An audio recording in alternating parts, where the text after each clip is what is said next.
महाराष्ट्र के निकाय चुनाव को लेकर इस समय की सबसे बड़ी खबर अपडेट सामने आ रही है।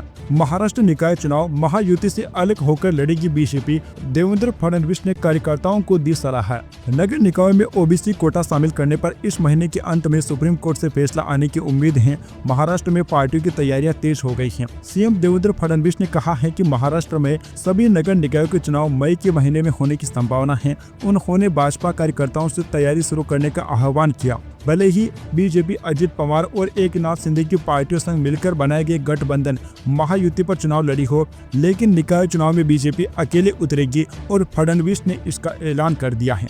ये दोस्तों हम आपको सबसे बड़ी खबर अपडेट बता रही हैं कि देवेंद्र फडणवीस ने खुद ऐलान कर दिया है कि वह नगर निकाय चुनाव में अकेले चुनाव लड़ने वाले हैं। पार्टी के राज्य में सम्मेलन में मौजूद एक भाजपा विधायक ने कहा, फडणवीस ने कहा कि भाजपा नगर निकाय चुनाव में अकेले उतरने की संभावना है। उन्होंने सभी मंत्रियों और पदाधिकारियों से स्पष्ट रूप से कहा कि भले ही बीजेपी अकेले चुनाव लड़ेगी, लेकिन वे महायुति सहयोगियों के खिलाफ प्रतिकूल टिप्पणी से बचे। विधानसभा चुनाव के नतीजों में भाजपा को अब तक की सबसे अधिक सीटें मिलने के बाद विपक्षी गठबंधन महाविकास आघाड़ी के बीच अपनी हार को लेकर आरोप प्रत्यारोप का दौर शुरू हो गया।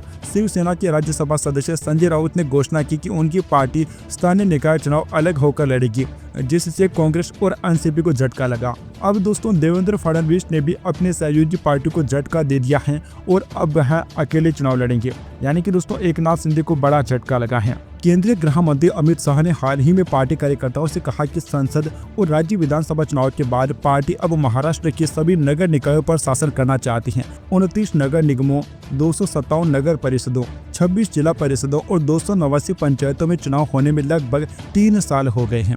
नगर निकायों में ओबीसी के लिए आरक्षण को लेकर सुप्रीम कोर्ट में चल रहे मामले के कारण चुनाव आयोग इलेक्शन नहीं करा पाया है। पार्टी के सम्मेलन में शामिल हुए एक अन्य भाजपा नेता ने कहा, जनवरी के अंत तक शीर्ष अदालत से फैसला आने की उम्मीद करते हुए फडणवीस ने पार्टी कार्यकर्ताओं से कहा कि चुनाव मई में होने की संभावना है। हमें इसकी तैयारी के लिए लगभग 100 दिन मिलेंगे। सीएम ने पार्टी की लोकल यूनिट से कहा कि वे महत्वपूर्ण भूमिका निभाएंगे। निर्वाचित प्रतिनिधियों की अनुपस्थिति में इन स्थानीय निकायों का संचालन प्रशासकों द्वारा किया जाएगा।